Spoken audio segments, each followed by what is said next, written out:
Well, we've talked a good bit about ACC conference realignment stuff here on the show, but never before in recent history with Miss Candace Cooper, the host of Locked On ACC. She got all the info that we need to know. You are Locked On College Basketball, part of the Locked On Podcast Network. Your team every day.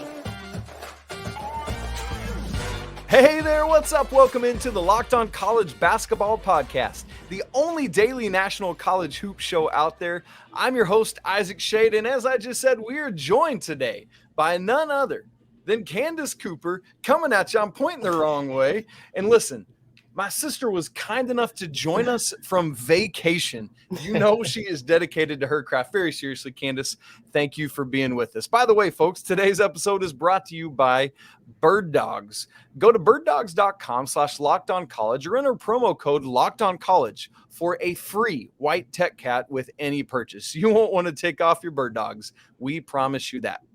Coming up on the show, we are going to talk about the ACC, how it somehow is still unchanged through all of this conference realignment. We're also going to talk with Candace some about the recent Under Armour Elite 24 that took place down in Atlanta, because she was there and she's got everything you need to know about that as well. But Candace, I do want to start with the right now of the whole ACC side of things. I want to get to the future of it in a little bit, but I'd really love to get your insights and your thoughts, because clearly you've been talking about this a ton on Locked On ACC. And so my first question to you is this. With the window for 2024-25 having now come and gone, with essentially nothing happening in the ACC, Candace, what do we make of this inactivity?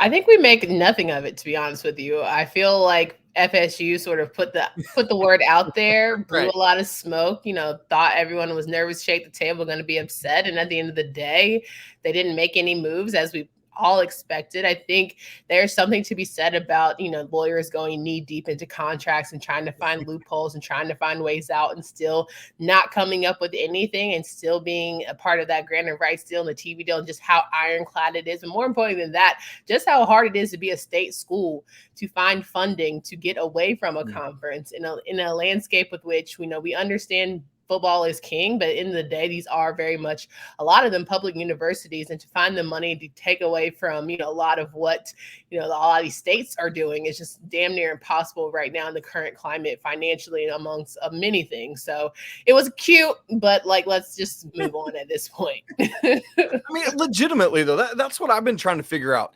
is, do you think that FSU's ultimately, is their bark just bigger than their bite? Or do you think that maybe they thought they were really going to be able to do something, and at the end of the day, that grant of rights price tag was just too high?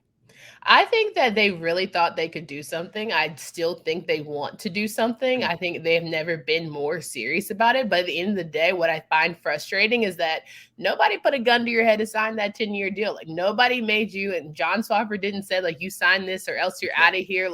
You signed it free willy-nilly. And that's just the unfortunate part of where the landscape of ESPN and TV deals are coming to. And there's a lot to be said from ESPN and potentially Apple. And I think if you bark too much now, you could find yourselves in a very awkward position. And not only can you bark, but you also have to find a home, right? Because there's plenty of reasons why you want to leave, but who wants you? Does the Big Ten want you? Does the SEC want you? Are you going to become independent, which is fair? That's very much a possibility. We've seen Notre Dame do it quite well. So I think FSU was cute. They tried. I don't think it's, something that they see a foregone future not happening, but it's definitely not something in the right now. And I think if you just be reasonable with yourself and you talk about the Texases and the Oklahomas, the UCLAs and the USCs, they were nearing the end of their deals before they made these declarations. So to blow hot smoke right now in the middle of it just seems, kind of crazy. Yeah, I feel that. And Candace, you talked about how ironclad seemingly that grant of rights is. And I think a lot of people have looked at that as really a negative, because it's oh man, this locks us in to being so many millions behind the SEC and Big Ten schools. But from a collective standpoint of the ACC staying together, is there a sense in which that's actually been a win for the ACC, or am I just missing that? I think there's something to be said about stability in this climate. I also don't understand the whole negative connotation around the ACC. It's not like we haven't had champions. It's not like we haven't had national champions. It's not like we haven't had, really dominant schools in football, basketball, women's basketball, the like. So it's a bit confusing and really perplexing. I think FSU might be still bitter from 2020 when they probably could have won the national championship for basketball, and they've been holding on to, some sort of semblance of being good and still holding on to those Jimbo and Jameis Winston years, and that's fine. Like, more power to you. But I don't understand the disgruntled energy. But at the end of the day, it's millionaires fighting over millions, and it's something that it'll never be enough, right? The facilities will never get built fast enough. All the things will never be good enough unless you have the creme de la creme. And so it's just one of those things where if you really step back, trickle it down, like, where does the money really go? And it's not really to people who could benefit most from it. And that's what we're ultimately trying to get to. Candace, I want to just ask you, because you and I, even off air, haven't had a conversation about this yet. I'm really curious your thoughts on the whole Stanford and Cal situation. I think it's silly. I think someone who has been a student athlete, someone who has worked in operations and logistics, someone who makes travel plans for, in their current role, I think it's absolutely asinine to try and figure out a schedule for an East Coast and West Coast school, timeline, schedule, and all the things in terms of just flights. You're not talking about football, which, has its own criteria and charter flights and all these special things. You're talking about a swimmer who has to go to Stanford, who has to spend a week out there and then try and pass all of her classes and then fly back to North Carolina and be a well thought out, well-to-do student athlete while trying to maintain a little bit of rest that she barely gets. So I think it's just like, at what point do we say enough is enough, right? Like, all this, dividing, conquering, trying to steal, and are you thinking about the people, keeping the main thing, and that's student athlete wellness? And I don't think that that's being considered whatsoever. I think it's just an arms race to try and get the most. So it's unfortunate. And you kind of veiledly just talked about it, but you're literally like, that's an autobiography right there that you're just saying right now. I know this is a basketball podcast, but for those who are unaware, Candace was a swimmer at the University of North Carolina. And so, Candace, I think maybe that's one of the things that, as we have the arms race, it feels like a massive game of Risk or something like that. Yeah. And so, Candace, I'm curious if there's anything else for you to expound on there with, like, hey, how would a move like adding a Cal in Stanford? You look at basically the Big Ten landscape now. How would a move like adding Cal in Stanford affect sports down beyond men's basketball, women's basketball, football, as you look at like the Olympic sports, like swimming and diving and things like that? How else are you affected by that?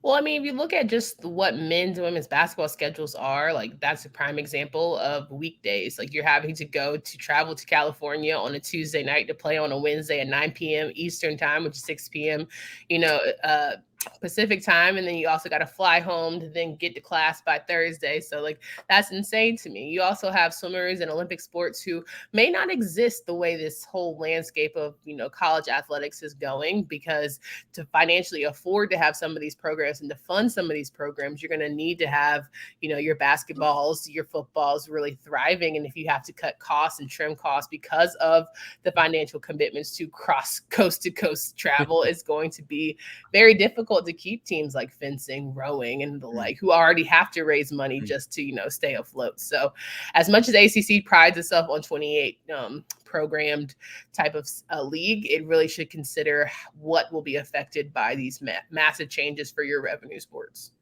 Okay, great insight there from Candace on all of that. Thank you so much. That's, folks, the lay of the land of where we're looking at stuff right now. But I also want to get Candace's thoughts on, all right, here's where we're at, but let's do a little speculation. Let's prognosticate ahead to the future. And what is this ACC going to be?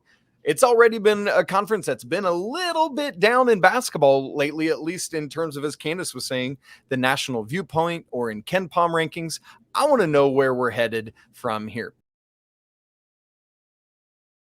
We're going to talk about that in just a second. But first, I need to tell you that this episode of Locked On College Basketball is brought to you by Bird Dogs. Folks, summer may be winding down, but, well, not where I am, because it's triple-digit degrees. It's insane, but there's still plenty of time for you to rock your Bird Dog stretch khaki shorts, which are designed to fit slimmer through the thigh and leg, giving you a truly sculpted look. Bird Dogs has fixed the issue of stiff restricting cotton by inventing cloud knit fabric that looks just like khaki, but it stretches so you get a way slimmer fit without having to sacrifice movement. Anti-stink, sweat-wicking fabric that keeps you cool and dry all day long. Very seriously, I love my Bird Dogs stuff. I'm rocking my Bird Dogs coffee tumbler today. For those of you watching, you can see me holding that. So if you want to check these things out, go to birddogs.com/lockedoncollege or enter promo code lockedoncollege to get a free white tech hat with your order.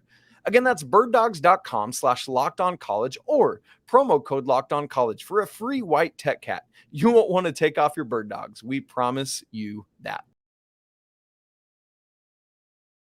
All right, Candace, let's turn our attention from the current. The ACC is still intact. In our basketball terms, all 15 schools are still part of this conference. But I want to ask you to look ahead and tell me what on where you think this thing might ultimately go. Moving forward in the ACC, what do you see happening? I can see a conversation with an SMU. I think that's definitely feasible with the Dallas market and what it brings from a TV deal standpoint and like a financial standpoint. I think conversations with UConn and, you talk about that just area, it could be something worth of interest. West Virginia is sort of just like a gimme. It's just like an alley-oop with what they do with basketball in a sense. I know they're going through, a couple things right now in terms of coaching, but still pretty good basketball program. It seems like they would be a pretty natural rival for Pitt up there, right? Yeah, absolutely. The backyard brawl and all the things, and Virginia, West Virginia, Virginia Tech, that sort of fits nicely. So I have like to see entertaining conversations, but in the day, I would take a page out of Chip Kelly's book and start entertaining the idea of having football be separate from NCAA, not tied to the institutions, and sort of have its own life and lived separately. Like, as much as we love, like, you're starting to take away from traditions, the football traditions, the Saturdays of Penn State playing, your arch rival in the Big Ten, or playing like UCLA or USC is sort of strange, right? You see, with basketball, are you going to keep that Duke UNC conversation going if you don't have the UNC in the ACC, rather in the Big Ten? Those are certain things that you start to think about, in the landscape. So I'm hoping that, we sort of figure out how to keep some of this historic rivalries. Not only that, but more so from a financial standpoint, there's a lot of, state-led schools that are very much tied together. You'll see UNC and NC State tied at the hip.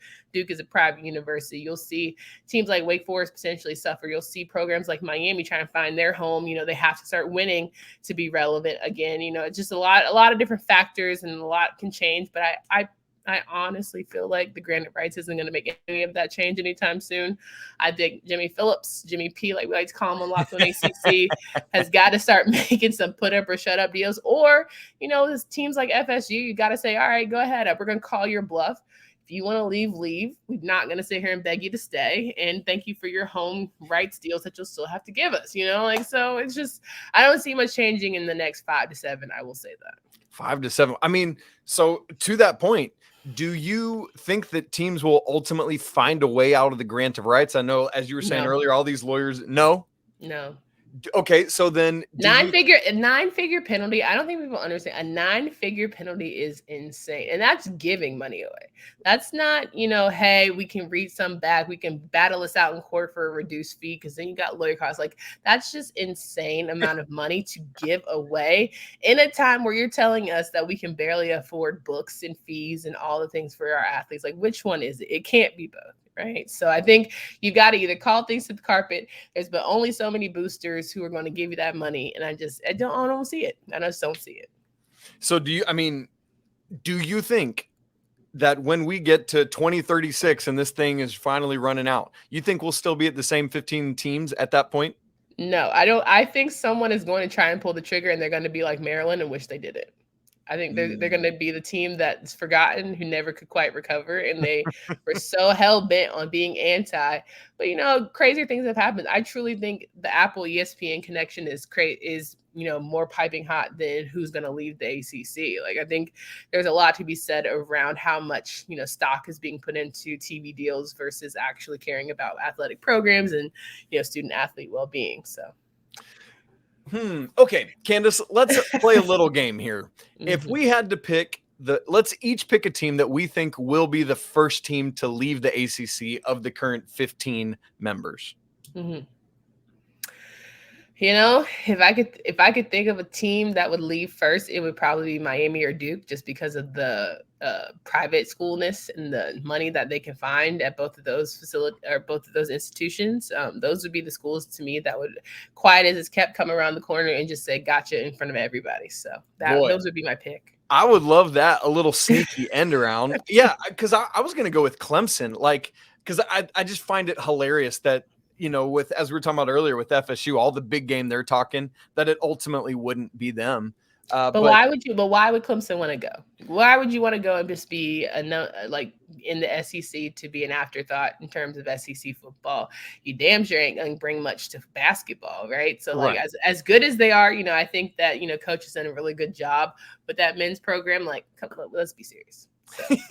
Yeah, I mean, with Brad Brownell, the perennial hot seater, like they always win in non-conference against kind of a cupcake schedule, but then kind of fall off in the ACC. But it would almost feel like, and maybe it's a cautionary tale situation from Texas and Oklahoma going to the SEC, but it just feels like Clemson has just been itching to take that jump. But I mean, there is the whole, like, let's put it back in basketball terms. Like, if I'm Gonzaga, I'm pretty happy staying in the West Coast Conference and just dominating everybody. So, I'll take that pushback from you for sure. That's just where I was thinking, but I like the Miami Duke call as well. Yeah, I think at the end of the day, when you look at it from a basketball standpoint, like, I like to be a Gonzaga. No, I got a spot in the tournament every single year. I do what I got to do. I win when I got to win. From a football landscape for Clemson, like, yeah, sure, the ACC right now with divisions certainly gave you the upper hand, but now that there's no divisions, there's going to be a different fight. So if FSU comes out and wins that bad boy, now what are you saying? Like, now you don't have that same sort of argument that gives you that leeway to say this is why you should leave. On the flip side, it gives FSU a bigger argument if they do win the ACC. And I feel like the conversation a lot that I keep talking about right now, or hearing others talking about as well, is, are we willing to trade wins for money? And that kind of comes to that bottom line. I don't think Clemson would be willing to do that, because they got it rolling with Dabo right now. Okay, other side of the conversation.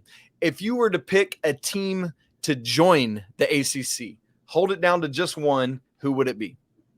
Oh, man. If I were to pick a team, I would say UConn. I think that UConn's football program does just enough to where it could be in the conversation. And I think that their basketball program certainly would help elevate come March. Both men's and women's would be a great addition to our league. That's exactly where I've been at in my brain. It's like, I mean, the football is not going to be any worse than some of the ACC also rans down at the bottom, but man, that basketball gets up to that elite level. I think the question becomes, they kind of learned their lesson with joining the AAC. It just wasn't the Big East. However, coming to the ACC is a whole different ball of wax than the AAC. So if I'm UConn, I think that even makes more sense than going to the Big 12, honestly, both geographically and other things. So I think that would be very exciting for women's basketball. Honestly, that would probably be a very good tournament. Just the way ACC basketball has been in the last couple of years, 8 or 9 teams ending up in the NCAA tournament. I think it'd be very fun to see sort of that revival of some really heated women's basketball rivalries. I'd be really curious to hear Gino Auriemma's thoughts on that about moving over to the ACC. Boy, that would be awesome. I love that idea, Candace. All right, so we'll see what happens with all that in the years to come. Candace, folks, make sure you tune into Locked On ACC, the updates and newest news on realignment there. Now, we're going to shift gears from Candace's Locked On ACC role to some time she recently spent down in Atlanta, GA, my hometown, at the UA Elite 24. We're going to get some takeaways from that and who Candace was all in on from that event. We'll do that in just a second.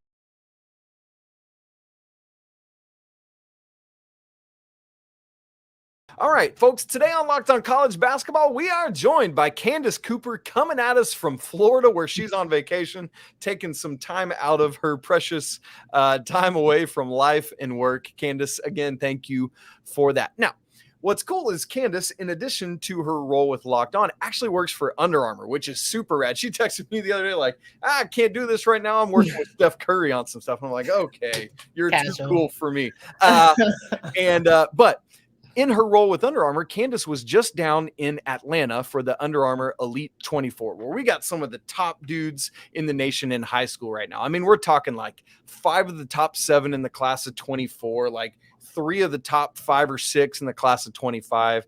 And so, Candace, as we start looking at some of these names, I just want to ask a big general question. Anybody that really just stood out to you as you watch some of this basketball going on? Yeah, sure. I think that, Tahad Pettiford, Ian Jackson, Bryson Tucker, what's my guy's name with the big locks? I see his face. Is it Bryce Harper? Maybe that's his name. Dylan Harper? Dylan Harper. Bryce Harper would be the Phillies right. There you go. Same thing. All the things. Names blur at this point. Right. Exactly. Dylan Harper, he was pretty good out there. Cooper Flagg, who was at Curry Camp, wasn't at Elite 24, but I think those guys have just been pretty exciting to watch. Really command a presence both on the court and off. I think that Ian, probably my favorite. He was the nicest. Definitely like just biased. As a person, you mean? Just as a person. Interesting. Nicest, but also just very, very speedy. I think Carolina can be very excited about what's to come. I gave him a little nugget about our fans and just being patient and like they're going to love you, hate you, just play your game type of time. I think Todd Pettiford, who's right now committed to Auburn, certainly a guy that brings a lot of explosiveness as well. I think that, those would be my standout ones so far, but there's a lot of young guys who just need a lane and an opportunity, and certainly got that Elite 24. Yeah, and one of the things I noticed in reading up on the event is there were some other like NBA types there, like Pat Beverly was there, right, working with one of the teams. Jarris Walker, who just literally just went in the draft this year from Houston, was there working with one of the teams. What is it like having those guys around? Especially I think of Jarris, who literally just finished his 1 year of college and then is able to give some insight into these young guys as they get ready to come into the same ranks where he just left.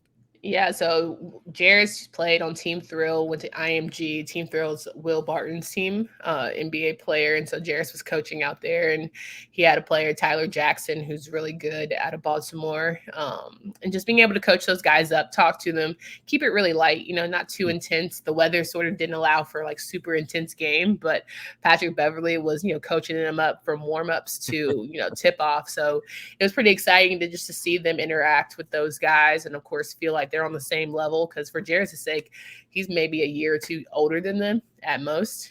So it's pretty cool just to have those guys sort of have that league presence already and just get to know some of the guys that they hope to play against in the coming years. Yeah.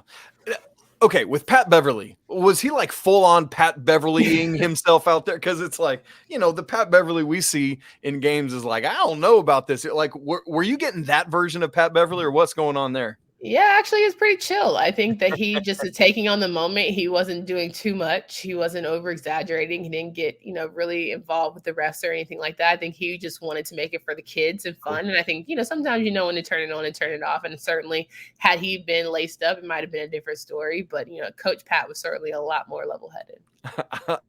To hear that. That's awesome. Just being there for the young men. Now, obviously, we've got a mixture down there of guys that have committed, as you were already talking about with Ian Jackson. And I know Flory Badunga was down there, who's committed to Kansas. For any of the uncommitted guys, I'm not asking you to drop any nuggets that you shouldn't be dropping, but any rumblings of commitments upcoming or leanings, anybody trying to recruit guys to their school, anything like that going on?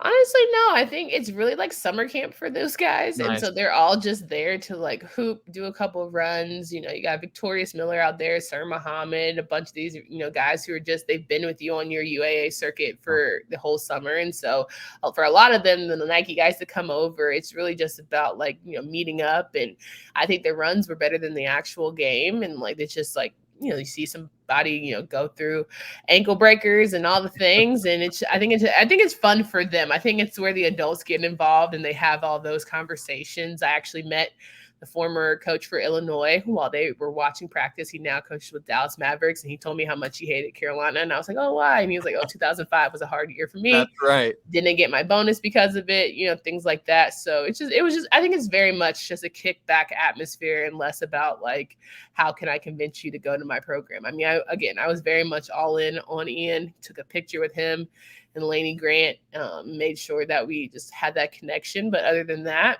just let people vibe. I love that. And I think that's such a good, also healthy reminder. Like, we just got to let these kids be kids sometimes and just play this game that they love. And so, Candace, I love that note, and it's a great way to get us out on just the reminder that basketball is an awesome game that we all get to love and enjoy. And man, it's going to be a special treat when these dudes start taking the floor in college in the next couple years. Thanks so much for sharing with us some of that trip and the insights you got from it. Thank you so much for having me. Always a pleasure, and look forward to coming back soon. Yes, ma'am. Folks, that's it for today's episode of Locked On College Basketball. For Candace, thank you again so much for joining us on today's show. Make sure you go give Candace a follow on X, I guess we call it now, at Candace D. Cooper. You can follow me at Isaac Shade or the show at Locked On CBB. Please make sure to subscribe to the show on audio and video platforms. If you're watching us on YouTube, what up? And please make sure to smash the like button to let us know you are here. As always, apologies to the Lawyer family. Go Wildcats. And until tomorrow, when my guy Andy Patton will be right back here with you. Peace.